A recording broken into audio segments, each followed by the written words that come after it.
Good afternoon, sir. Afternoon.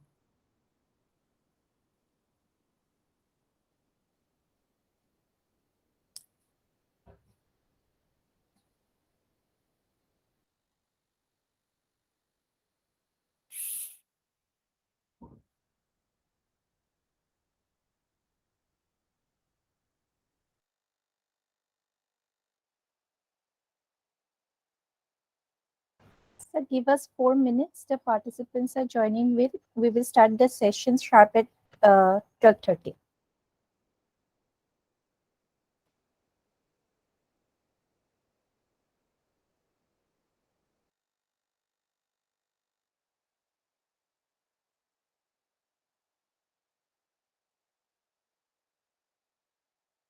What is the participant profile like?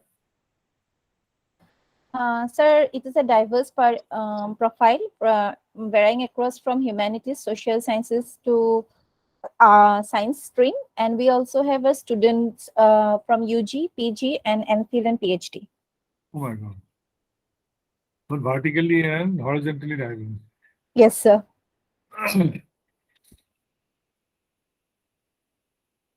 We do have few scientists with us as well, sir, today. Okay.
Uh, it's 12:30.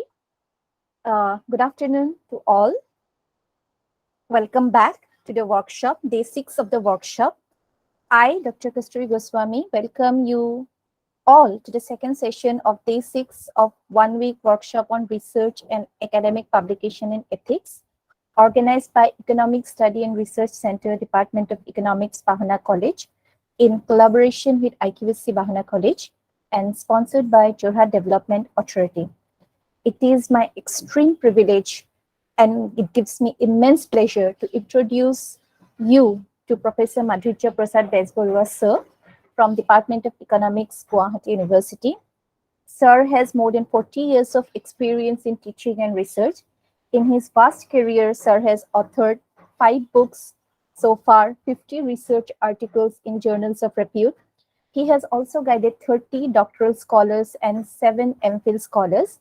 He has successfully completed 19 research projects under UGC SAP Planning Commission and UNDP, ONGC, 13 Finance Commission, ICSSR, Karbi Anglong Autonomous Council, to name a few. He also has an extensive experience of academic administration as the head of the department of Gauhati University, member of the Executive Council of Gauhati University, Dean Faculty of Fine Arts, and also the director of Gauhati University Institute of Northeast Studies. He has also the member of the subject committee for the category Economic Commerce Management and Business Administration of ICSSR New Delhi. Yeah, he was also a member of the ICSSR New Delhi for a term of 3 years and is the coordinator of UGC SAP DRS for the Department of Economics GU since 2011 to 2023. He is also a member of Senate Triple ITG from 2016 and a member of the Academic Council of Rajiv Gandhi University from 2015 to 2017. He is also a member of the Academic Council of Cotton State University from 2018 onwards. He has a major experience in organizing major academic events like short-term course for college and university, programs under research committees for economics, commerce, and management, and also the 45th Conference of Indian Econometric Society, which was held in Gauhati in 2009. He is also actively involved in the participation in planning and policy formulation. He has been a director in the board of Assam Power Distribution Committee Limited from March 2011 to December 2014. He is also was also the member of the Regional Consultative Committee on Agriculture and Rural Development. He is also the member for RBI Committee on Financial Sector Planning for Northeast Region. And the list is actually quite exhaustive and it just adds to his eclodes. He is also the member of various professional body like Indian Society of Agricultural Economics, Indian Econometric Society, and a life member of Indian Economic Association, and also a life member of Northeast India Council for Social Science Research. He is the founder member of the Northeast Economic Association, and with his vast experience and knowledge in the arena of research and academics, I would humbly request Sir to address the audience. But before I hand over the platform to Sir, may I request all the participants to switch off your microphones, and if you have any questions, kindly comment or post it in the chat box, or you can ask Sir after he has delivered his address. Now, Sir, I humbly request you to deliver your address. Thank you, Kasturi. I mean, the introduction was rather too detailed because some of these things are never very functional. For instance, in some of the committees, they put your name, but the meetings are never held. So it becomes long, and I need to put it in my biodata because mark assessment and all, it becomes necessary. Anyway, but I'm sure, however long my introduction may be, the participants are going to judge me by what I'm going to speak in the next hour or so, I believe. Now, this is a challenging task for a number of reasons. First of all, I have not been great, but then I decided against withdrawing at the last moment because I cannot let Bahana College family down, especially Kasturi and Rima, by doing that. So I'll deliver something. Secondly, I just found out that the participant profile is quite diverse. So it goes from PG students up to doctor students and more beyond. And also it goes across not only social sciences and humanities, but it includes a few from pure sciences and all. That makes it quite challenging. And third challenge comes from the fact that it's almost the fag end of the course. So to talk about a research proposal and publications, I'm not going to deal much on the publication ethics side, maybe apart from making one or two passing comments. I mean, the participants should expect that some of the things will be repeated. At the same time, I think repeating is necessary because you have such a diverse lot of people. So let me get down to my PowerPoint presentation, and then we'll get down to business.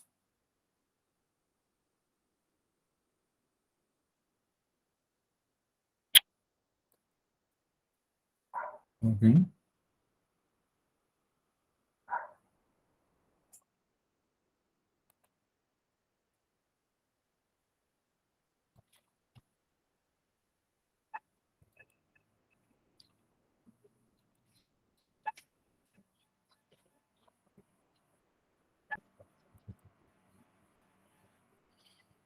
I have it's up there. Yes, sir. Is it up there? Yes, sir. Yes, sir.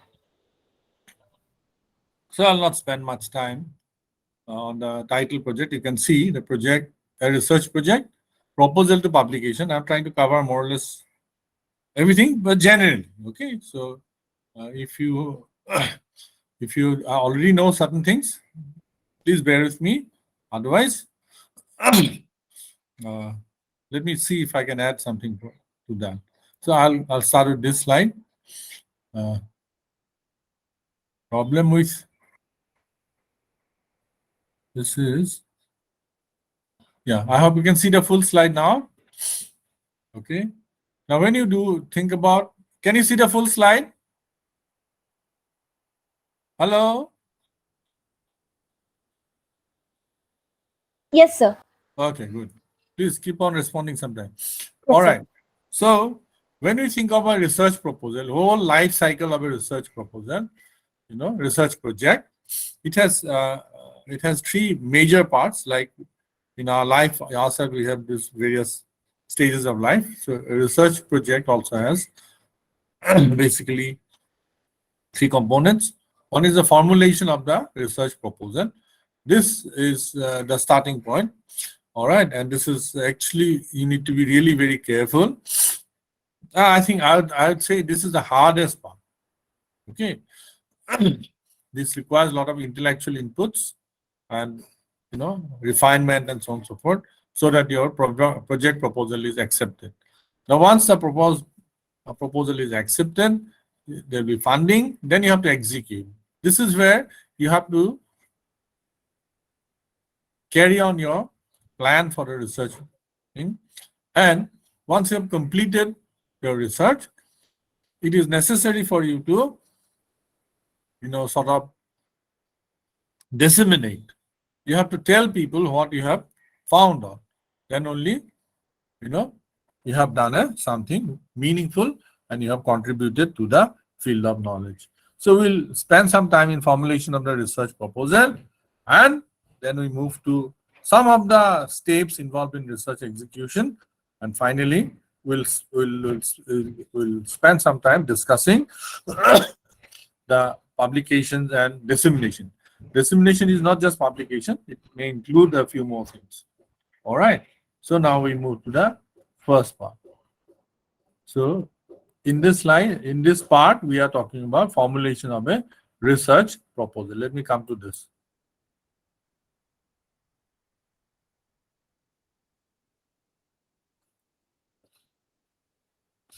See, when you are planning to prepare a research proposal, all right, a project proposal, you require credible issue to follow. So research without an issue will not be research. So you really have to have a issue that you want to pursue. So what will be this issue type, So it may come from a general sense of inquiry. So you may want to know certain things, as you go around your studies, as you go around visiting places or seeing things, certain things may occur to your mind. Why something is like something, what is the explanation behind this? So there can be a general sense of inquiry in your mind, which you may articulate in the form of a research issue. Or there may be, since you're doing your research and studies and all that, you'll find that there are every topic there, generally there is a debate, there may be 2 or 3 points of view or perspectives on a particular issue. And this happens more commonly in social sciences. Even right now, for instance, if I may give you an example from a very contemporary issue, in UK, there is a race going on between Rishi Sunak on one side, and other one is a lady who was a foreign minister in the Boris Johnson's ministry. Now, all over the world, there has been what is known as a cost of living crisis. All right. So, how to settle this? How to address this cost of living crisis? That means people are becoming a little poorer. They have not been able to afford food and energy and so on and so forth. So, there are these two candidates who want to become the Prime Minister of Britain. They have 2 different perspectives. Okay, this lady wants to cut taxes so that the economy can grow faster, and then, of course, the problem can be tackled. Whereas Rishi Sunak, he doesn't want to cut taxes because, in his opinion, this is going to benefit only the rich, and the crisis is such that immediately we should try to give relief to the poor and the lower middle class. So this is an important, this is the same problem 2 persons are trying to address, and their perspectives are completely different. So in any discipline, actually, there can be similar kind of difference in perspectives. There can be debates. So we may our resource proposal may be such that we may be trying to narrow down or resolve this particular debate. All right, so this can also lead you to a research issue. Now, you see, the theories evolve over time. What is a theory, by the way? Theory is a more or less established explanation of any particular phenomenon, right? So a theory, what maybe you studied 50 years back, now the theory has been revised and updated. Now, how is the theory revised and updated? When you have a revised theory, it can explain more, okay, than the earlier theory, and it can, by assuming probably less. Okay, if you assume, you can explain the same thing assuming less, or you can explain more by assuming the same thing or more, less. All right, so you are making an advancement.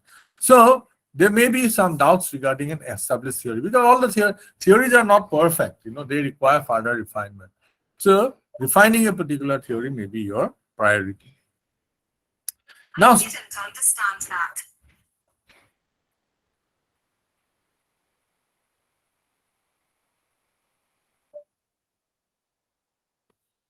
Now, what happens actually is that sometimes, in popular mindset also there are certain, concepts. All right. So these are not necessarily founded on facts. All right. So it is necessary for a researcher sometimes to take up these issues, study them systematically, and find out whether such popular beliefs are actually facts or they are simply myths. It is a very important issue. I don't want to give an example here. All right. So that example may come a little later. So from variety of sources, you have to have an issue to write a research proposal. You have to start with the identification of a researchable issue.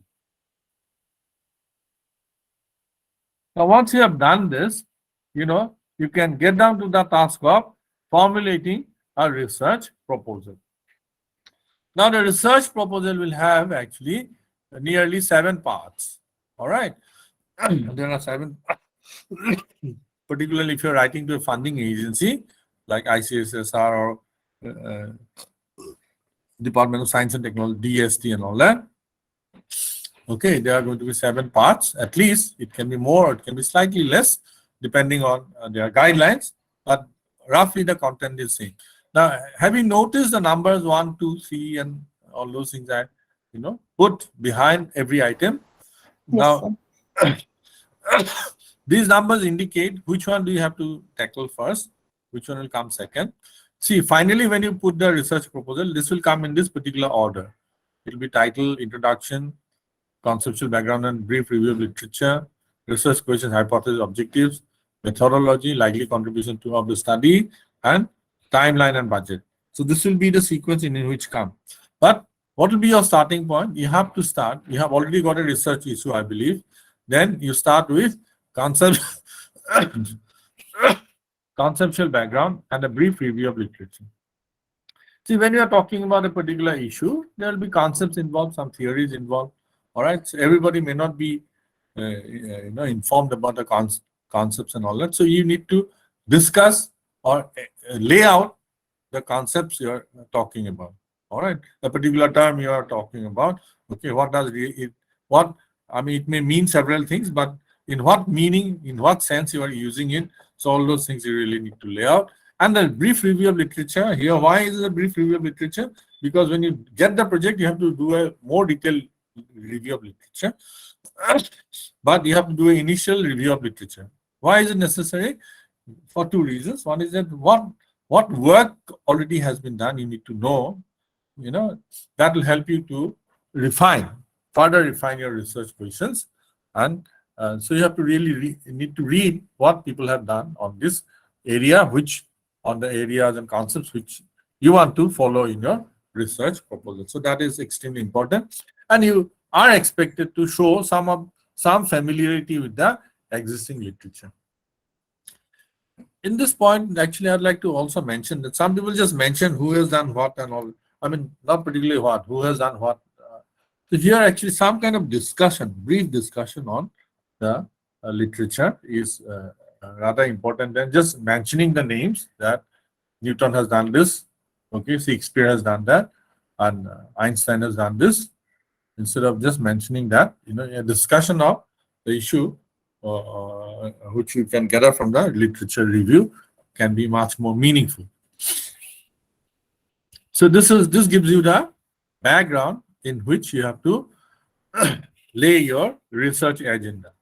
So first of all, you put your research question. Okay, so your main research issue will come now, and this will be followed by hypothesis and objectives. I'll talk the details about it again. What is the hypothesis? What is the objectives? I'll come to that. Okay, so this basically tells you, what are your research priorities. Then, of course, priorities are fine, but how are you going to execute the research? How are you going to get finally the answer to your research question? How are you going to prove or disprove your hypothesis? That part you have to deal with in the methodology. So methodology section is going to lay down the roadmap of your research project. So day 1, where are you going to be there? Day 2, what are you going to do? Day 3, what are you going to do? And how are you going to finally conclude your whole research activity? So this is something, again, I'll come back to this a little later. Okay. Now, many funding agencies, including ICSSR, like Kasturi mentioned, I have been a member of ICSSR, and also earlier was a member of the research committees. So they are actually asked for, what are going to be your likely contribution? Is it going to be only satisfying your own query of knowledge, or is it going to have relevance for others also, for the society? So that actually need to be sometimes articulated. And most projects these days also want your timeline and budget. Of course, that will come the last. Okay. After you have completed the likely contribution of study, then you should come back to writing the introduction. Okay. What will be the components of the introduction? That will also, I'll be coming briefly. And then you have to capture the title. The title is extremely important. You have to spend some time, thinking about what it is going to be, although it's going to be just a few words, but then finding the appropriate title is extremely important, because when anybody is going to read your project proposal, they are going to look at the title first. So if the title becomes interesting and it conveys what you are planning to do, that's going to be That's going to be very, very useful. 1 second. My computer is giving some issues. You settle it down.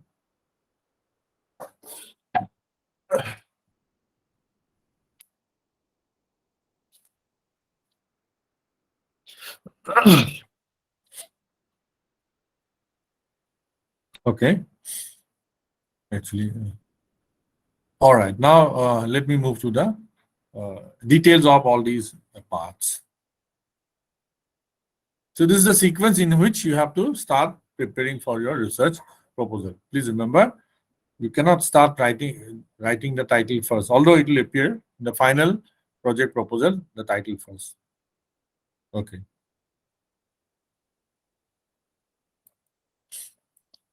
So here I'm talking about the introduction, background of. Some people want it called introduction. Some project, the authorities want it to be background of the study or motivation for the study or statement of the problem. Sometimes they have both. So basically, essentially the same content. So what's the content all about? Put the subject in a perspective, in a suitable theoretical background and background of available studies. So when you have a research issue, you just cannot come up there in the first line. You have to prepare a background, all right, in which this research issue becomes relevant. So the theoretical, conceptual background or whatever, you have to first of all talk about. Then you say that this is given this context, I want to do this particular, pursue this particular issue for my research. That is how in the first part of the introduction's first paragraph, at the end of it, you will bring in your research proposal, research issue. Justify the relevance of the proposed study in that.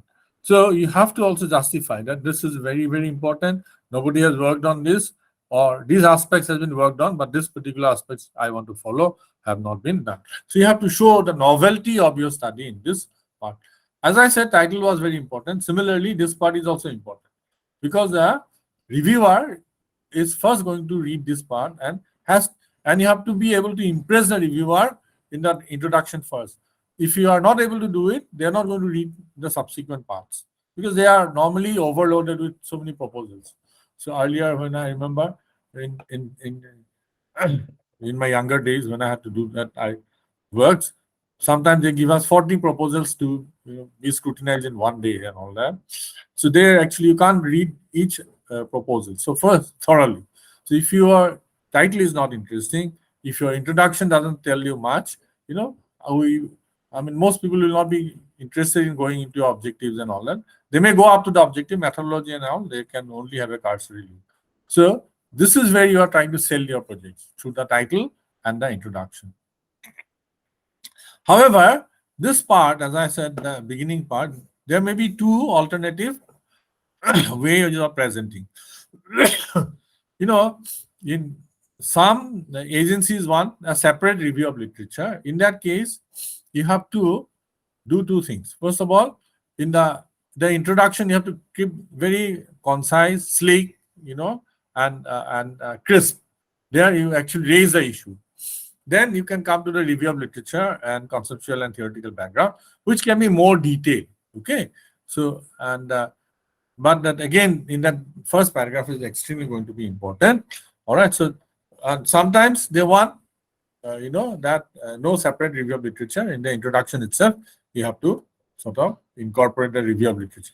Particularly if you look at the journal articles, not research proposal as such, many of the Elsevier journals now want that you combine review of literature and introduction into one relatively brief kind of paragraph. Anyway, so this content will remain the same, but basically the presentation will vary from the guidelines provided by your funding agency. Now, the last point is extremely important. If your study is specific, location specific, you have to really justify why the study is important in that particular location. And many a times we find, particularly our research scholars, they want to do a particular study in say Naga district or this district or that. If you dig a little, you find that because the Naga district happens to be the the district of the scholar himself or herself, and that is why they want to do it in the Nagaon district. But that's not wrong as such, I'd say. But what is wrong is that, you know, what can be wrong actually is that if that it's not very well justified why that study for Nagaon is relevant. All right, just because somebody has done it for Kamrup or some other district, you cannot replicate it for Nagaon. So you need to have proper justification for that. So this is another important part of the introduction.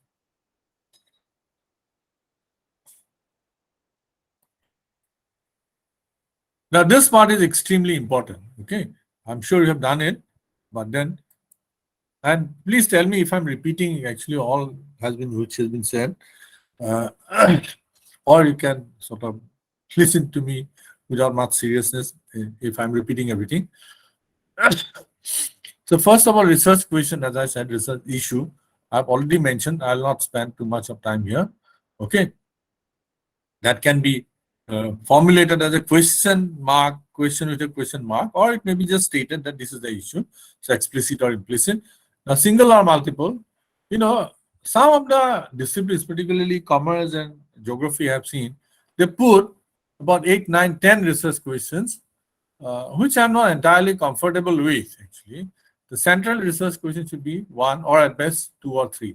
It should not be more than that, because you have other parts where you can detail this research question.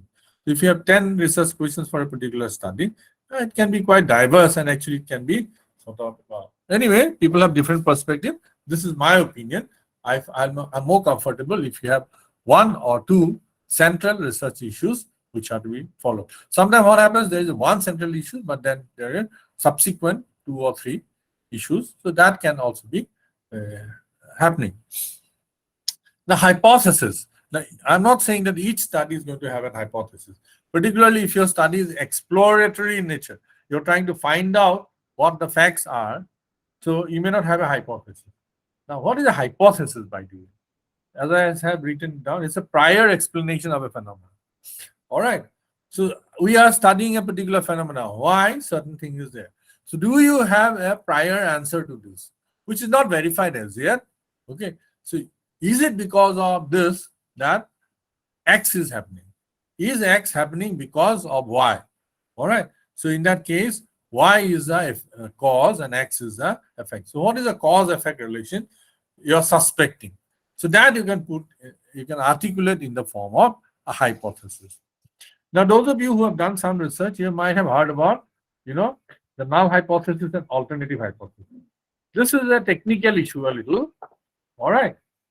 When you do research, if you want me to explain this a little, it's not difficult, but okay.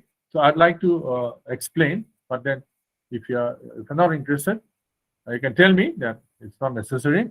But again, I'm giving you opportunity. If you think that's redundant, I'll not explain. Otherwise, let me explain what is a null and alternative hypothesis. Yeah, some response, please. Yes or no? Go ahead or stop. Participants, do you have a response? They have all gone to sleep, perhaps, after that. No, sir. So please go ahead, because we have students also. They might be interested. And see, when you have a hypothesis, suppose I say that, example, if I could give an example.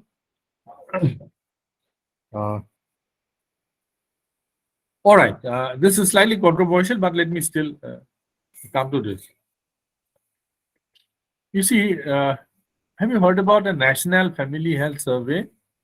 All right, the National Family Health Survey actually produces a lot of data by sample survey all over the country. Now, the latest National Family Health Survey have come out with a very important finding, which is related to our population. This is called the fertility rates across all communities, Hindu, Muslim, Christian, Sikh, Isai, and all that. Okay, so all communities, fertility rates are coming down. That means population growth rate in India is slowing down, beginning to slow down. All right, this may be great news. But still, they have found that Muslims have a slightly higher fertility rate. Hindus have the middle level of fertility rate. And Christians and Sikhs have a smaller fertility rate. I think the numbers I can mention, I think the Muslims have 2.2, Hindu has about 2, and Christians and Sikhs have about 1.8. So this fact might induce you to assume that probably there is, childbearing behavior across communities are different. Okay.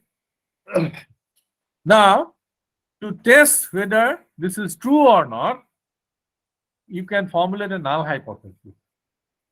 And null hypothesis is always accompanied by an alternative hypothesis. What is a null hypothesis? To verify this particular issue, whether the childbearing behavior across communities are different, I can formulate the null hypothesis that there is no difference in childbearing behavior across communities. All right. So this I may take as a null hypothesis. And then my alternative will be what? The alternative will be no. Alternative will be what? That there is significant difference in the childbearing behavior of across communities. Are you getting my point? One is a null, another is a alternative. Now, when you do our research, what we do is that when we have collected data and all that, so to verify this hypothesis, this twin hypothesis of null and alternative, we start by assuming the null hypothesis to be true. That means in this particular example, we shall start with the assumption that there is no difference in childbearing behavior across various communities. Okay. Then after assuming this to be true, then we do some calculations and find out what is the situation. So after our calculation, it will be time for us to accept or reject the null hypothesis. Okay. If we find that our calculated results are not consistent with our initial assumption, that is, there's no difference in childbearing behavior across communities. If we find we have started by assuming that to be true, but finally when you calculate certain things, and we find that actually they do not tally, the initial assumption and final results don't tally. In that case, we have to reject the null hypothesis. All right. Okay. If they tally, then we cannot reject the null hypothesis. Then we prove that, we accept that there's no difference in the childbearing behavior across communities. On the other hand, if the final results don't tally with the initial assumption, we have to reject the null hypothesis and accept the alternative. What is the alternative? That the childbearing behavior across communities are different. So this is, I think, was a bit important. It's not very difficult. I hope I have been able to explain to you. So null hypothesis and alternative hypothesis, they come as binaries. You can't accept both. If you accept one, you have to reject the other one. Okay. But in your research procedures, after we have collected data, we have done the preliminary calculation. We start by assuming the null hypothesis to be true and do some further calculations. Now, if the further calculation seems to be consistent, then we don't reject the null hypothesis, because on the basis of the null hypothesis, we have found these consistent results. On the other hand, if we find the calculated results to be inconsistent, then we say that what we have assumed initially is not correct. So we have to reject the null hypothesis. So that's it. Okay, I hope it's clear now, because many students write null hypothesis without really understanding that. So your research agenda has 3 parts. First of all, research question you have to articulate. Then you may have a hypothesis, which you can put just as a hypothesis, and then later on you can present it as a null and alternative hypothesis. More technically, you can put it as a null and alternative hypothesis. And finally comes your objectives. Now, what are the objectives? See, when you execute this particular research proposal, you're following a particular issue, the whole task of your research have to be broken up into number of subtasks. Okay, so for instance, initially you may have to, if we look at the this same project, that fertility project, all right. So initially you may have to, sort of present some background regarding, the fertility rates, trends, and all that. So your first objective may be, trends and, trends and nature and trends of fertility rates. All right. Then you can move to the more core issues, and then to more core issues. So whatever you're going to do in your whole research work, you can break them up into 3, 4, or 5 parts, and these are going to be your objectives. So you have to, in a very pinpointed, rigorous manner, you have to, sort of articulate your objectives. And this is going to set the research agenda.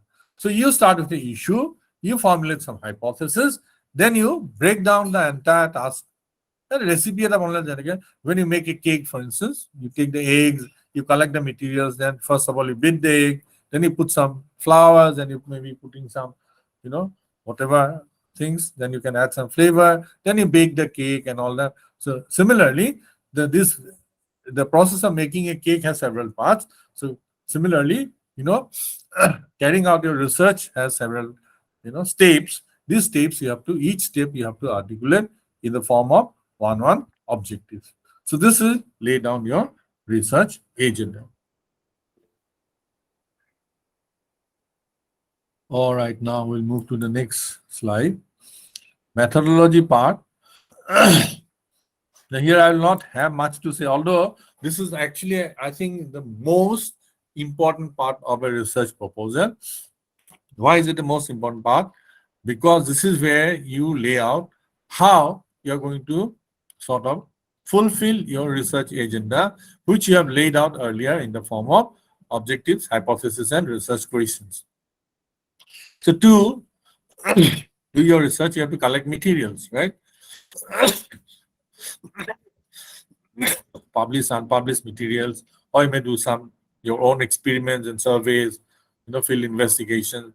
So all those will actually lead to gathering of materials for your research process. Then you have to put them through certain processes, analytical processes, all right? And this is going to give you ultimately the answer to your research questions. It will lead to fulfillment of your objectives, and it is going to be rejection or acceptance of your hypothesis. So this second part, first part is more labor-intensive work, all right? Second part is more intellectually intensive work. Your thoughts, your analytical process, your logical processes are more important. I'll not be speaking much more on this. The reason is that this is something discipline specific. I can talk in terms of economics, and of course others are going to be very, very bored.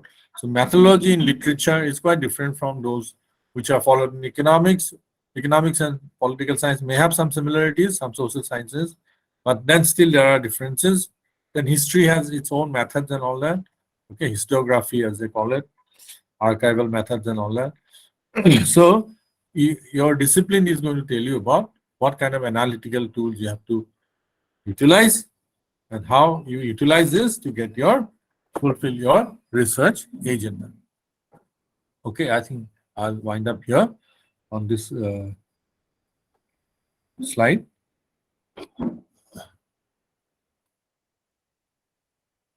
ICSS particularly, insist on what are going to be the contribution of your study. This is going to lead to important information which can, sharpen policy. We need to take policies. I was just giving you the example of, Rishi Sunak versus the other lady. I forgot her name. Okay, so if you are in the government or in other agencies, you have to take policies. So is your study going to give inputs for refining further policy?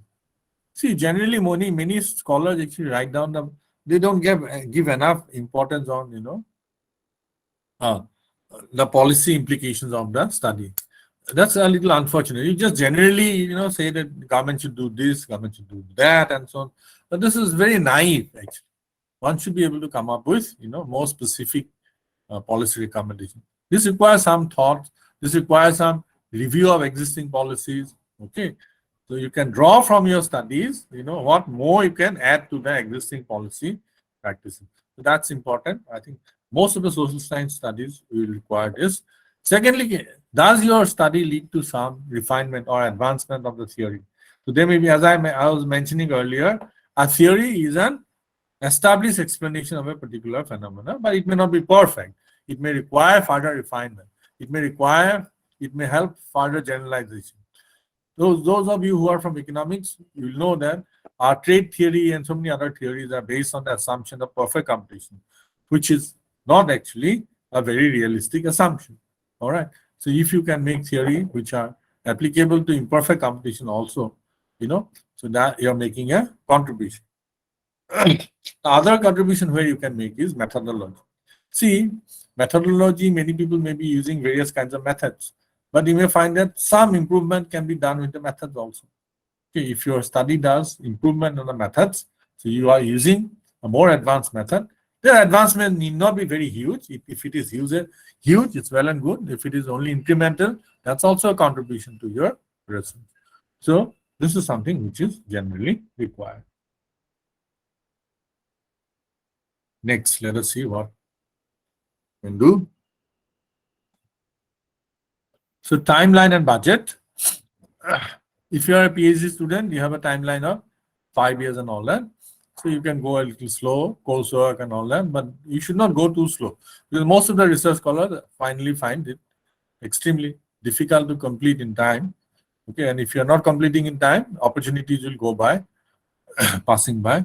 But if you are writing a project for after your doctorate and all that, if you're writing a project, even for doctoral, suppose fellowship, you have writing a project, you'll be required to give a timeline and the budget, So I'll be spending some time on that now. This timeline I have prepared, assuming a project of 15 months, normally 18 to 20 months, 24 months, the projects are given for. All right. So I have got here a timeline for keeping 15 months. So if your funding agency gives you for 24 months, you can proportionately expand the time. So when you are here, I assume that you have been given the project. So if you're given the project, all right, so you'll require at least 2 weeks to, set the whole ball rolling. You have to, sort of, you have to start your office. You may have to start a bank account to receive money and all that. So all that is going to take some time, permission from the authorities and all that. Okay, or you may have to also put an advertisement for recruiting research assistant and all that. So this should take at least 2 weeks. It may take a little longer, but then I'm assuming that it will take two weeks. You can't actually 2 weeks to 1 month. I said it may require that. Now, once you have done this, and actually it can go parallelly. By the way, all these moves can go. Some of them moves are going to be parallel. So suppose you require 1 month to set up your mobilization thing, but you cannot wait for let this whole 1 month waste. All right, so you can start actually doing some of your other things, mainly the literature review. So you may require 2 to 3 months for initial desk work. So here you don't have to go to field or laboratory. You have to, basically go to the library or settle down in your computer if it has a library connection and all that. What you do here is that you have to do a more intensive review of literature. So when you have prepared a research proposal, you have done a review of literature. However, that review of literature may be very scanty. It may not be thorough. So you may have to do a very thorough review of literature. How you do it, how you go about it, I have another slide later on. Please hold your patience for that. All right. Then as you do your literature review, you can also start collecting your secondary material. All right.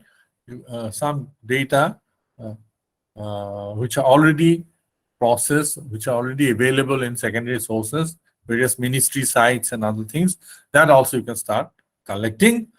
Then also, as you do this data collection, and literature review. You also find you also get to identify where the data gaps are, where the information is not complete, which will require further collection of information, or which will require further carrying out of experiments. So experimental results may be available some, but then that may not be adequate. There may be gaps, so you may have to carry out further investigation. So all those identification here will be uh, required. So the second stage is extremely critical. So first stage is basically official. Okay, second one is basically you are really getting into your research proposal, research work. Now the third part, as you can see, is also important. Here you actually, after having known what are the primary material that you require, so you need to go about collecting the primary material. What do you do here? You establish contact. You have to find out people in particular areas. I'm going to go there, I'm going to go interviews. I may have to take, a questionnaire. I may have draw a sample and, meet these people. Okay, so that you have to do. Secondly, if you are going to carry out a sample survey, so you require survey tools. Survey tools are extremely skillful kind of material. You just cannot keep on. It's not merely a list of questions. In fact, it requires, I don't know if you have done some here, but that could have been one particular session, preparation of, tools, which questions are relevant. You can't, actually you have to economize on questions also. You cannot keep on asking too many questions. People get tired if you ask them too many questions. All right, so how to get a proper survey tool so that you get the most unbiased, most possible, least biased kind of response from the survey respondents. So that is extremely important. So this will require, I said too much, it may require in fact more than that, because you have to do a pilot. After you prepare the survey tools, you need to do a pilot survey to see whether in the field it's really working or not. Because in your mind, you might have done a good job, but as you go to the field, then only you realize that there can be gaps in the what you call your survey tools. So you have to go to the field, at least a small part of the sample, and then if some corrections are necessary, at this stage you need to do them.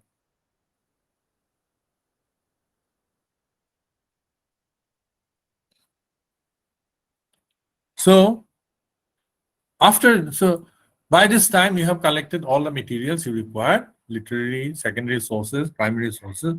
It is time for you to now get into the hardcore, the thickness of research. So next 5 to 6 months, you have to sit down with the data, you have to put the data in the computer, analyze them, then apply various tools, analytical tools, find out, look at the results. Are the results, sort of satisfactory, or are there different ways, alternative ways of doing it? If they are not very satisfactory, or you are not satisfied with the outcome, you may have to go back to the drawing board. Drawing board means initial plan of your analysis. You may have to review where your analysis might have had some, shortcomings. So you may have to look for alternative methods. Here, I'd like to actually explain one, example, which seems very simple. One of my friends, I'd call him friend, he's much junior. He sometimes asks me for research advice, but by now he has published more than I have published, although I have been in the business for quite some time. Now he was doing a study on, impact of education on farmers' practices, and the variable education he was measuring by the number of years of schooling of the farmer. So how many classes you have studied? If you have studied up to class 5, the value will be 5. If you have studied up to class 10, it will be 10. If you have done college and all that, maybe 15, 16, and so on and so forth. And his results are not coming. And he didn't find that, as the farmers are more educated, they are not actually necessarily improving their farming practices. Then he consulted me where I could have gone wrong. Here, actually, your more thoughtful responses are required. See, to do farming properly, it's extremely important for you to have some amount of education. All right. Because then only you can read about technology, Then you can read about the brochures, then the guidelines and all that. For this, actually, some amount of education is extremely important. But as your education increases, you know more about the constitution, you know more about European history and all that. Is it really going to help your farming? Is it going to contribute to your, improvement in the farming techniques?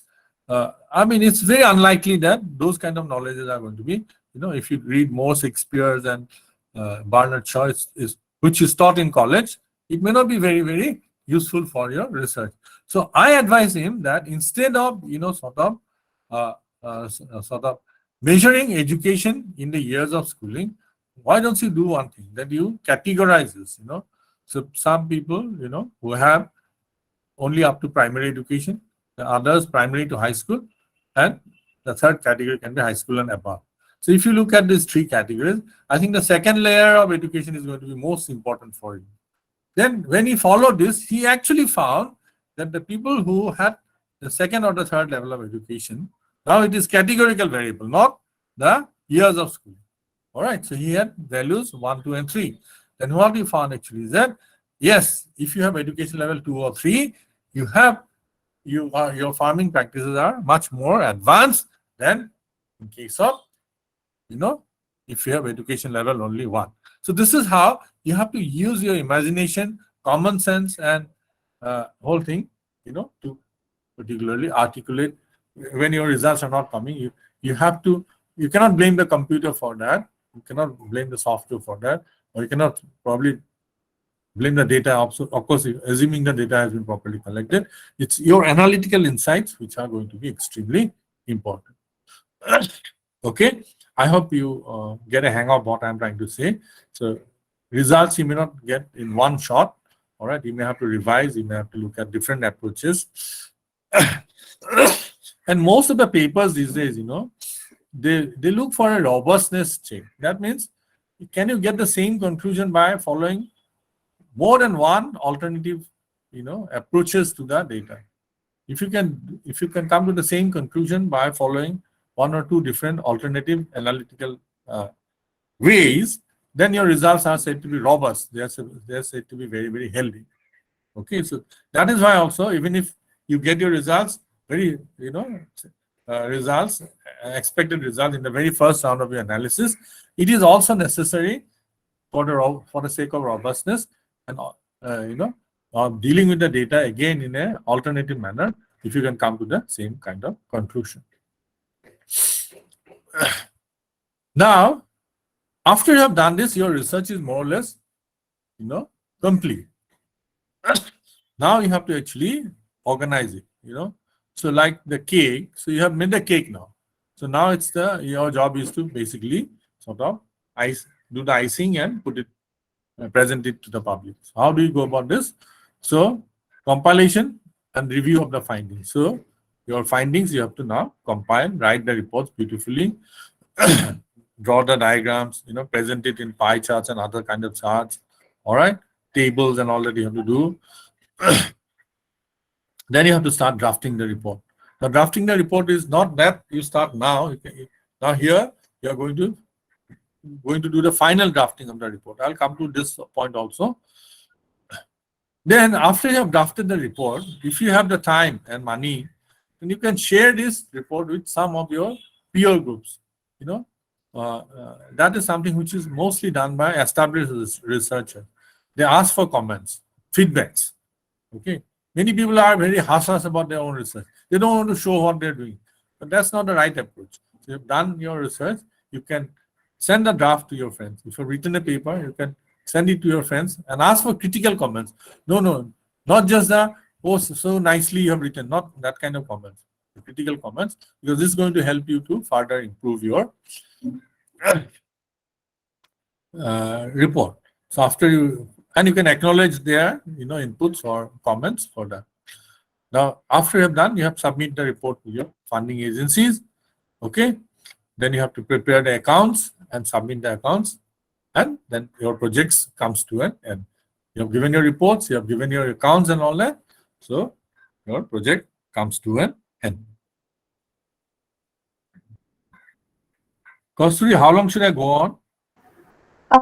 Sir, we have till 2:30, so you can go on. That's too long, I'll not definitely care. Maybe I'll take another 15 minutes or so that the people can come in. Yes, sir, definitely. Now, budget. This is an important part. So I really need to talk to you about this budget thing. This is mostly based on ICSSR format, but then formats can be quite different from agency to agency. So books and journals. Normally there will be some allotment for books and journals. Visit to library and archives. It may be necessary, but these days, of course, libraries most of your universities have online access to most of the materials, and there are national open libraries also. So library visit may not be actually physical visit of library may not be necessary, but then archives may be necessary if you are a student of history or journalism and all that. So how much money will be required that you can work out. And field work, of course, how many days you'll have to work. You have to plan out that. How many research field investigators you'll have to engage. How do you train them? How many questionnaires need to be printed? So all those can be actually you have to work out the details. More details you work out, better it is. Then equipments, you may have to require laptop or a recorder or other kinds of. If you are from science, you may require other kind of equipments. So you have to put that data. Now data processing, many of you may have the softwares and all that, pirated and whatever, or genuine also. But if you may have to approach somebody for data processing and all that, or whom you have to make payments, that can also come in. Now, research assistant can be a major component. So if you have a major project, normally you are assigned a research assistant, and they will have a salary, maybe. In some cases, it is up to only 15 to 16,000, and in some cases, it can be even 30 to 35,000. So for 18 months, suppose you have 30,000, so that's a huge amount, but that's going to be useful. Now, these are the main components of your budget. Now, there are going to be other components also. Now, these other components, of course, are they will follow from the rest of the. After you prepare your budget for these proposals, then you can have stationery and printing. Normally, stationery and printing will not exceed 10% of the total cost.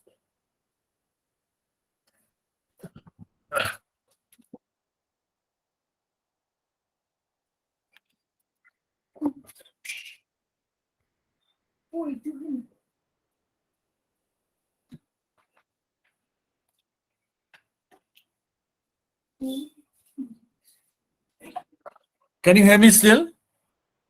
Yes, sir. Okay, good. Then contingency. Contingency is what? Contingency is something which you have not foreseen. It's not, some expenditures will keep coming. Suppose you have to hold a meeting in between. All right. Or maybe you have to go and make a presentation in the funding agencies thing. So suppose it was not originally budgeted, then you have to spend from the contingency amount. So it is normally 5 to 10% again of the total. Then institutional overheads, ICSSR gives 7.5% to your institution. What is the institutional overhead? See, if you have got a project as a college teacher, you're getting it because you are already employed in a college. All right. And college is also bearing your electricity expenditures. It's providing you space. So college deserves a part of the money that you're going to get under the project. So this is called institutional overheads. So these are also parts of the budget. So you have to be very careful. See, research proposal, making the research proposal, the academic part is extremely important. Then timeline and the budget. Of course, these are less difficult to make, but still you have to spend some time. So what I'm trying to suggest here is that, preparing a research proposal is not an easy task. So if you start preparing a research proposal only after the advertisement has come up, it may not be very good. Actually. So suppose you're targeting next year, the funding, funding, expecting to get apply next year. So you should start preparing from right now, particularly academic part, you can do it. And then you can look at the guidelines of this year, and accordingly you can prepare various kind of things. So it takes time. So more time you can give is better for you.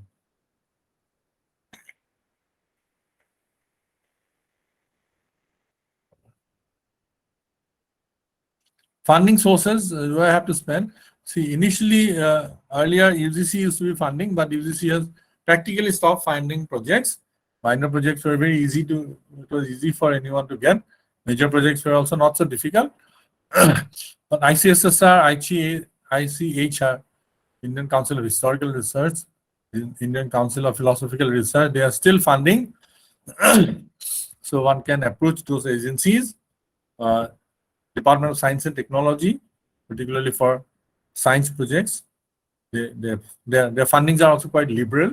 Of course, science experiments and equipment are more expensive also.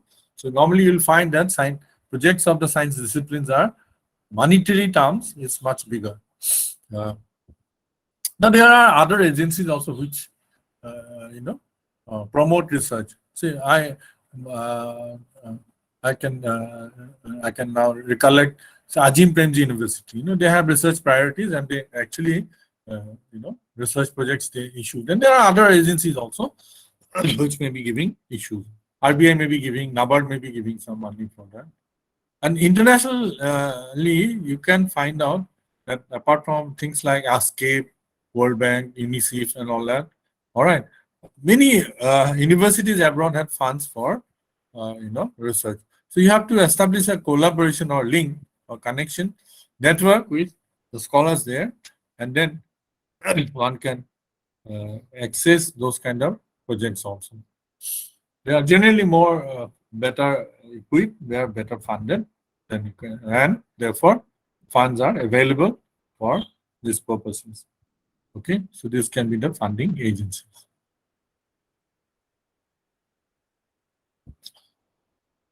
I have a few more slides. Actually, it's a whole program is of 25 slides. But if our research scholars or if our participants want some kind of interaction at this stage, I can put some of the remaining slides for a later stage. Some notes on research execution and publication I have, so I can put that to a little later. If you desire some kind of discussion on the presentation I have made so far. Kasturi, please check the chat box and all. Yes, sir. Except for good morning, good afternoon. Yes, sir. Yes, sir. Participants, if you have any questions so far, you can put it up in the chat box, or you can. Or they can speak on, unmute and speak. Yes, sir. As sir has said, you can unmute and speak. Please go ahead if you have any questions. I have another 7 slides to discuss. Participants? Please show that you are awake at least. Anyone? Can we have a response? Participants, from anyone, can we have a response? You can type it in the chat box also.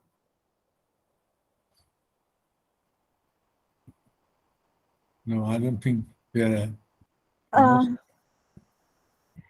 Some people have been posting, sir, for a while now, but I don't think right now they are able to post. I have a few questions, sir, which are reserved for the later half. Okay, so you want me to finish first? Yes, sir. I'll reserve it for the later half, sir. Okay. Chalo, then some notes on research execution and reporting.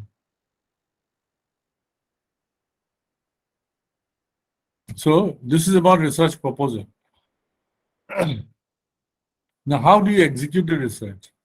See, when you carry out the research, there are going to be several stages. And this diagram that I have shown, and these steps are actually overlapping. So which one is more important? So if you can have a look at that, you will find that this blue thing is literature survey and review. So initially, this will be the most important component in the stage 1. All right. Then stage 2, its importance gets reduced, but carries on in stage 3, stage 4 also. Why is it? Why cannot you just stop the review of literature? It's because as you go along, new literature may come up, or literature which was already existing but it was not in your notice, but that has come up. So literature consultation, survey, and reference will continue throughout the life cycle of the project. It will occupy most of the space, time and space in the early part, but gradually its importance, the time you have to give to it will be reduced. Then data collection again will begin in the first stage, but it will be most significant in the second part. All right, then third part it will become a little less, because you may find as you are analyzing, you may discover that you have not collected a few things, so you may go back and collect. All right, so that will be going on, but will not be very, very important. Then data analysis. Initially, in the first stage, you don't do analysis. In the second stage, you do some analysis. The secondary material that you have collected, you need to analyze. But in the third stage, it's the most important thing, data analysis. So data analysis is most important here. And then, of course, writing of the report, So initially you don't do, but second stage you can start drafting your chapter 1 and 2. Then some of the writings, notes at least, you can keep on doing as you're doing your analysis. But in the last part, you have to compile everything into what we call your research project report. So this is how I see the allocation of efforts in the different stages to the different activities under research.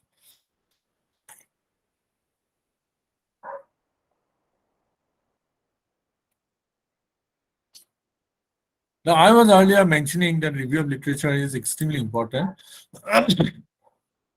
Why is it necessary? It will create an inventory of knowledge of existing subjects. So, you are not, when you're doing research, you are supposed to advance the frontier of knowledge even by half a millimeter, or it can be even less than that. All right. But then you are supposed to push it a little. So you just cannot be rediscovering or reinventing the wheel which has already been invented. So that is why you have to know what is already there in the literature. So that is extremely important. First thing. Second thing is that it also helps you to refine and articulate your research issue.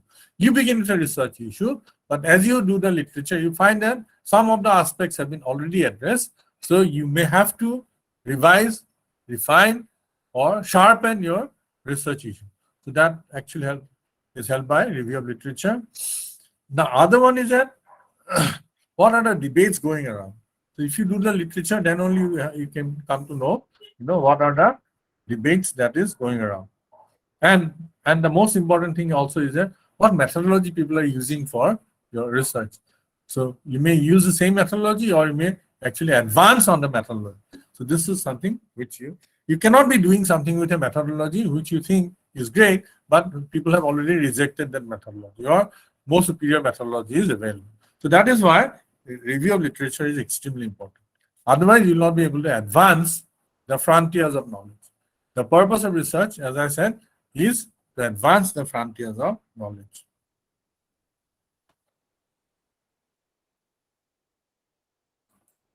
But how do you go about review of literature? It can be quite daunting. If you look at a book written by Amartya Sen or any other reputed scholars, you find that there are so many studies they have gone through. So how can I possibly do it in the course of 2 years of a research project or 5 years of my PhD work? See, it is not necessary that you have to read each and everything from cover to cover or from each sentence thoroughly. So how people do it, how we do it, how others do it. Let me tell you this. You have to have a technique of speed reading. Read the abstract. First of all, look at the title, then read the abstract. Abstract is normally, under 300 words. So if you read the abstracts, you get a hang of the whole thing, what is being said here. All right. So in many cases, the abstract itself is going to be enough. You need not go beyond this. Now, if you find that abstract is something quite interesting, it leads you to something more, then what you do is that you read the introduction part and also read the conclusion part. You can skip the in-between part. Okay. Then you get to know in more details what has been done or written in the project. But then if you find that particular study is extremely important, not only just the content and finding, but their methods and all that are also going to be important. In that case, you have to read the whole article. So, or everything it's not necessary to read the whole. Abstract in many cases will be sufficient, or introduction plus conclusion will be also suffice in many cases, but then some studies you have to do thoroughly. You can just browse through the methodology, the technique, the data part, but then some studies you have to read thoroughly. So that's how you complete the whole thing. Now, you need to make small notes on whatever you have read, then group these notes thematically, particularly these days with computer, it's very easy. So any particular issue you're studying, it may have many dimensions, 2-3 dimensions, Say, if you're looking at agriculture production in India, first of all, there may be, how much land is in agricultural use, what are the cropping patterns, what are the productivity trends. So these different studies dealing with these different parts, you can club together and discuss the findings.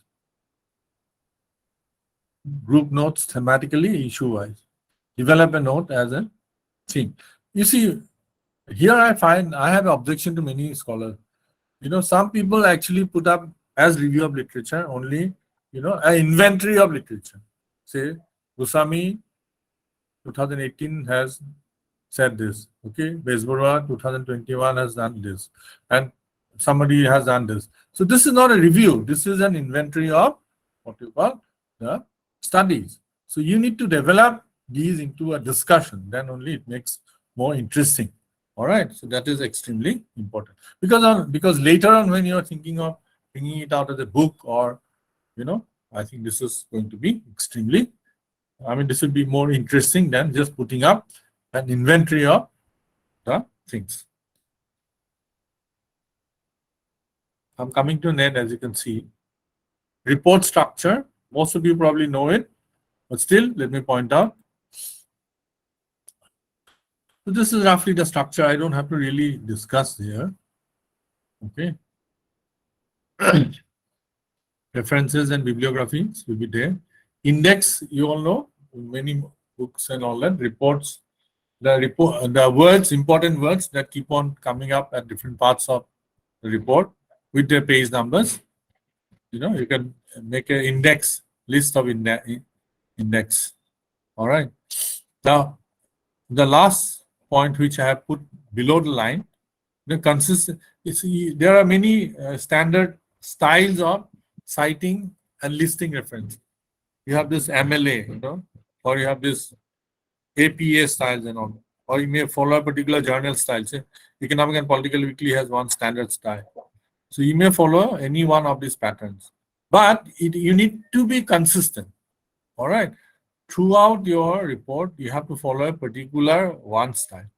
So if you follow one style for one chapter, another style for another chapter, that will not be appreciated.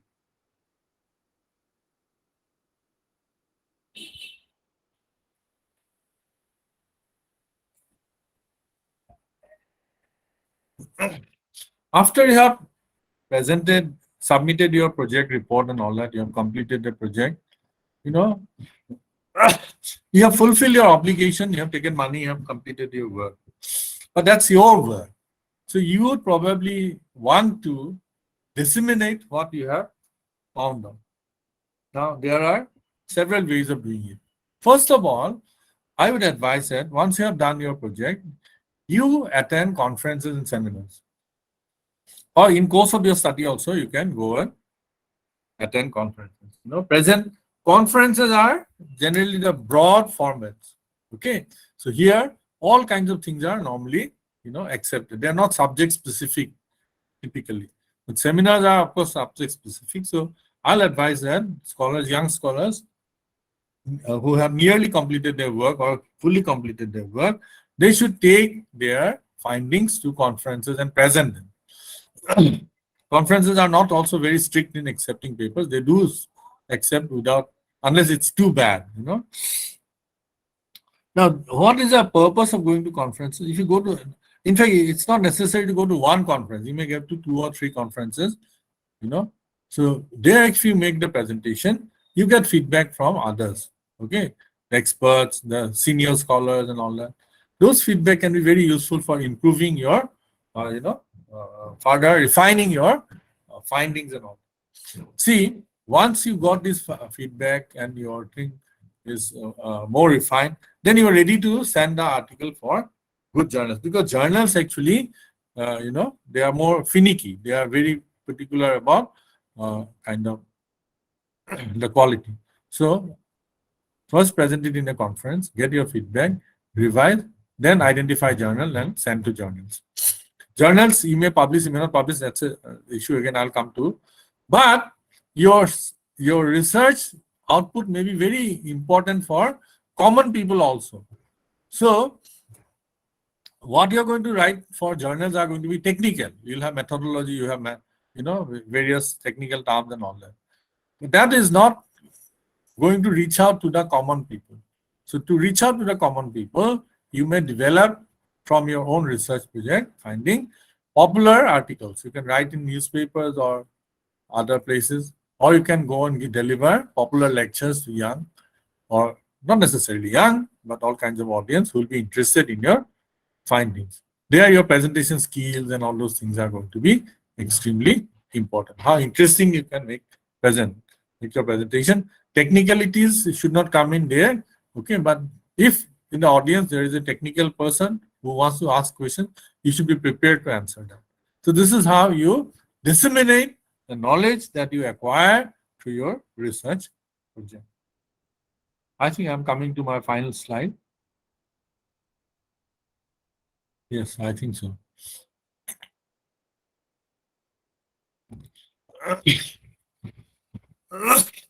Publication. Your thing is publication ethics. Now, ethics, I'm not going to talk about, but publication itself is such a painful, it can be very, very painful, and you require your perseverance for this. Pain and perseverance of the game of publication. I'm calling it a game. All games are actually, you require a lot of perseverance and a lot of energy and a lot of ability to absorb pains. So you have to identify the appropriate journal for submission of your paper. See, if you have not submitted a paper to a standard journal, let me warn you that submission process itself is not a very simple one. Okay, you need to have courage. You're supposed to, first of all, register to the website. Then they have methods of, sort of how to submit, how to arrange your material and submit. This itself is a learning experience for young people. And the moment you submit, next day you may get a result that your paper will not be accepted by the journal. They'll say in a nice way that thank you for your submission, thank you for your interest, but then this is something we are not interested in. So once you are successfully that been submitted, it goes for a desk review. So editorial desk is going to look into your paper. All right. So they may actually outright reject it. They may reject it for a variety of reasons. Let me tell you, and some of the reasons are not always justifiable. So initially, suppose you have written a paper on Assam and all that. Some journal may say that this is something very too regionally focused and it may not be useful for others and all that. So editor may take a particular view, all right, and say that your work may be good, but we are not interested. Okay, or they may say that your thing doesn't have anything new. You've already done what is already done. So for a variety of reasons, they may cite or may not cite, and they may reject that.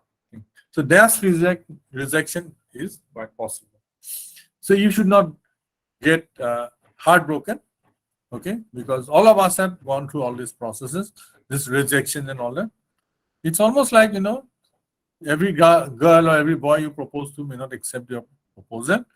Same kind of thing, all right? So every journal may not accept your proposal right away.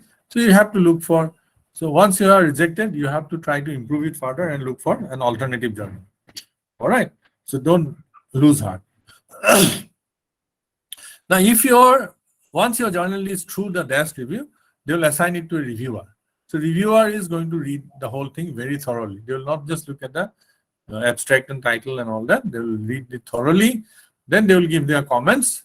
Okay, and the comments, apart from the comments, finally they will give their judgment. The judgment may have 3-4 alternatives. Accept the paper as it is if it is an excellent paper. Okay, then they will say that accept the paper can be accepted with minor revisions. Okay, then the paper may be accepted with major revisions, or paper may not be accepted. 3-4. So if it is 1, 2, 3, you should take it positively. All right. If it is 4, of course, then you have to look at your paper again. And if you can see, if you can improve it any further, then go for another journal. Sometimes actually, many rejected papers are not actually up to the mark, but some of the rejected papers are actually, sometimes reviewers make mistake in assessing them and all. All right. So another journal may accept it. And there are many examples of Nobel laureates, including Einstein's, whose initial papers were not accepted because probably they didn't understand the importance of those words.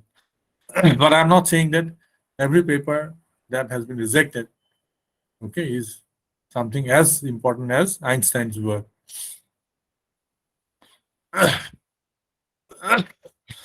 Now, when you get the reviewer's comments, I mean, for minor revision and all that, you need to attend to that, The reviewer has a different perspective. Okay, it has an additional perspective. So accordingly, you should carry out the revisions. Okay. And if it asks for major revisions, you take some time, carry out the revisions. I'd like to point out here is that some of the reviewers are very rude, very harsh comments are given, but you should not be cowed down by that. All right. And each of the comments given by the reviewer may not be justified also. So you should accept the justified comments. Unjustified comments may occur because of lack of communication. There may be a communication gap. So you may improve your communication, what you're trying to say. Or as you improve the communication, apart from that, you can also point out why you are right and reviewer may not be right. So after you do your revision, you have to also prepare a response. That means where in one column, it will have 3 columns: serial number, comments, and action taken. The comments, all the comments you list there, and what action you have taken, you put in the 3rd column. All right, against each comment. All right, and then resubmit the paper. All right, resubmit the revised paper along with the response. So the editorial board, if in case of major revision, they may send it to the reviewer again.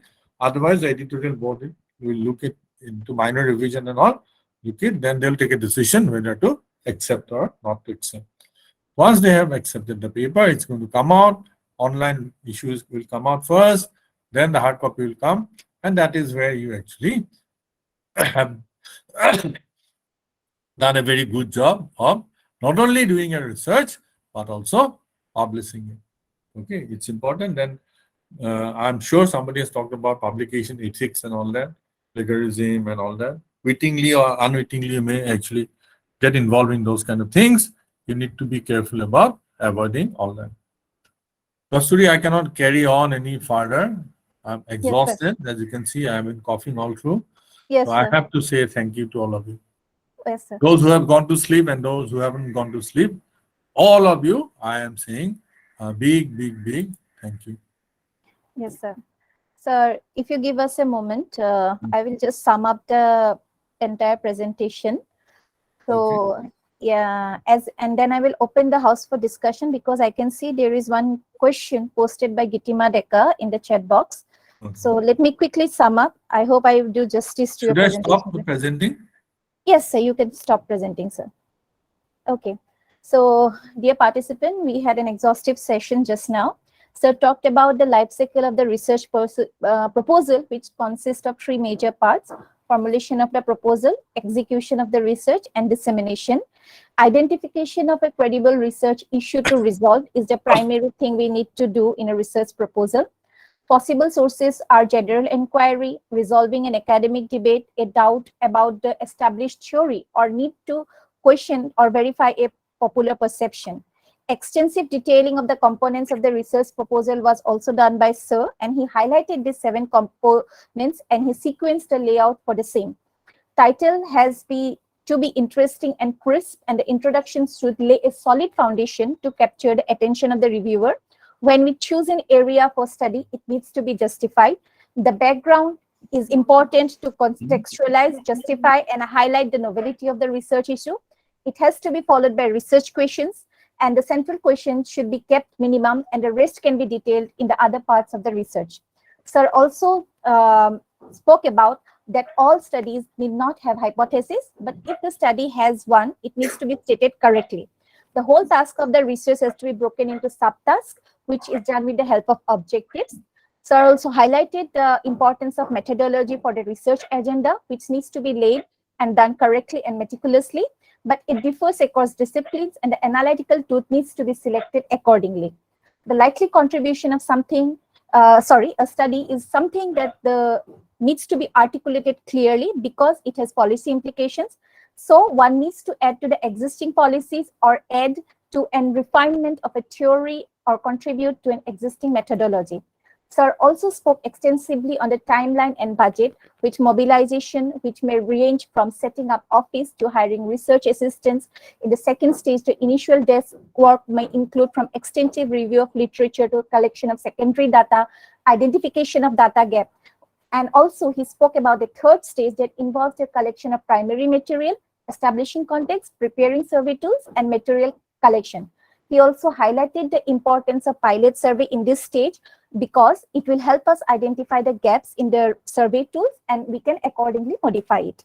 After that, the compilation of the review and findings, Sir highlighted the importance of analytical insights in this stage to arrive at the conclusion, and if necessary, one needs to look into the alternative ways to achieve robustness and arrive at the same conclusion.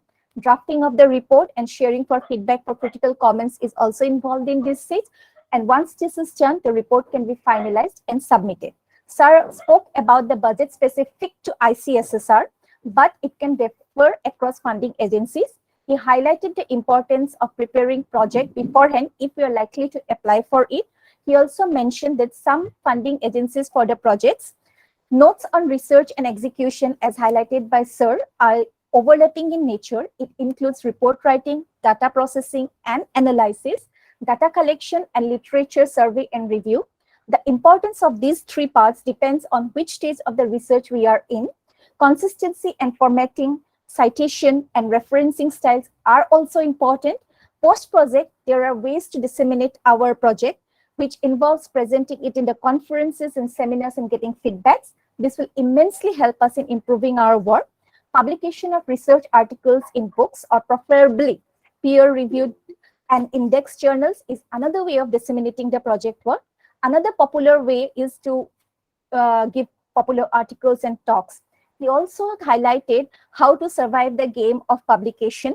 He said that it includes a lot of pain and perseverance, and it is also helpful for us to disseminate our work through it.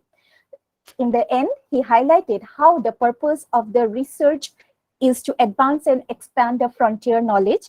With this, I would like to sum up the entire lecture today.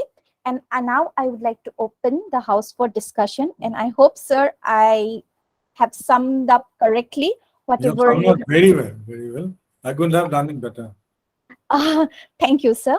So we have a question in the chat box, sir. It is from Gitima Deka, ma'am. Okay. What's it all about? So she says, sir, I have always a question in my mind regarding literature review. After reading related books, when I start writing on my topic, some ideas makes me confused whether this idea comes from my mind or I found somewhere else. How to get rid of this confusion? See, if your ideas are coming to your mind, this is good. That means your mind is reacting to what is written in literature. So that is why when you do the literature review, it is not just necessary to mention what the writer has said. You need to review it. So your whatever thoughts have come to your mind, you can actually sort of add to that this particular study has said so, but these are also other dimensions of the study which can be sort of further investigated, or they can arise in various goals. I think you should integrate your ideas into the sort of discussion of the work of the other authors. That will make your review much more interesting, actually, and that can lead to your better articulation of your research. It's a positive thing that happens to you. You should not get confused. You should now try to link up the whole thing. Please note it down. Idea to কি আছে লিখিত হলে এটা বস্তুটো তার link up to কেনেকে কৰিব পারে. You may have to put a little bit of thought into that, and you can sort of do a much better review because you are also thinking at the same time reading the others. So it's a strength you have rather than a weakness. Okay. So she says thank you. Okay. Participants, do you have any questions? All right. So if no one has one, sir, I have two questions for you. Okay. Go ahead. So one is you spoke about how review of literature these days is just an inventory and not converted into a discussion. Sir, having completed my PhD and you have witnessed me throughout all these years, so I'm still confused how we can initiate it to a discussion rather than to an inventory. So initially it will be the inventory, all right. Then you have to classify them thematically. Okay. So suppose you are doing something on poverty, all right. So some people have worked on income poverty. Others have worked on multidimensional poverty. Okay, you cannot say that Kasturi has said that income poverty has gone up and gone down. Okay, Rima Rabha has said that multidimensional poverty is more severe in Dhemaji than in Jorhat. Okay, so just stating that is not good enough. So when you talk about, first of all, you may be talking about, you may have a particular paragraph on income poverty. So there you may say what is income poverty and how it is actually a little limited view of poverty and what people have found about these things. Then you can move to that actually more popular or more widely capturing poverty dimension is the multidimensional poverty. There these people have found this and this and that. Okay, what Rima has found in Dhemaji has been contrasted by maybe someone in Dhubri district or maybe in Mungir district in Bihar and all that. So you can bring in the contrast and discuss, and actually that is how you also find out the research gaps. Okay. I think you need to spend some time there actually. Okay. I mean, for writing a book, it becomes much more interesting then. Okay, sir, I'll try to dwell on it, and if I have confusion, I will get back to you again, Yeah, sir. most of them. Yes, sir. And the second thing, sir, this is more specifically to applying for projects. Sometimes it happens like maybe if it is me and Rimaba, we are collaborating, we are in the same institute, so we can write a project together and the funding will be to Bahona College. But let us say it is someone who is in a different college, and you mentioned that a percentage of the fund is allocated to the institution. In such situation, sir, No, where the will the funding go? project will have to be house nested in one particular institution. It cannot go to two institutions. Okay. All right. So the Okay. other person may be a co-investigator or somebody from another Okay. college or institution. That may be allowed, but it will be, suppose if it is a Bahona College project, it will come to Bahona College. The money will come to principal Bahona College. Then you may have to have a separate account where the money will be transferred. So you and the principal or principal investigator and whoever from the college will jointly operate the fund. But the other person will get involved in academically, okay, and will get the credit. Okay, that person's name will be included in the project, Okay. but it will not be. But that person will not handle finance. Okay. So, but there cannot be two principal investigator, I guess. There can be only one principal investigator. It depends. ICSSR allows sometimes two principal investigators, but normally it's hierarchical. One is a principal investigator, then you have investigators. Okay, sir. So that was all. No, those issues should not bother anyone. Yes. I mean, it's not a hierarchy. Suppose Rima being senior, suppose you are the principal investigator and she is the investigator. It is not a matter of issue. You should work, and when you write the paper, maybe if you can work out two papers, you may be the first author in one, she may be the second author. Then in the other paper, she may be the first author and you can be the second. It's how you work it out among yourself. Sir, I have one more question. I know you are not well, but it's just a query. Let us say someone is from geography and I'm from economics. So will IC funding agency like ICSSR will fund our project if our disciplines are different? I think so. But your issue also have to be multidisciplinary. Okay. Okay. Okay, sir. So if you are doing something on the economic geography, I think that will be very, very interesting. Multidisciplinarity is the name of the game now in national education policy and other areas also. Yes.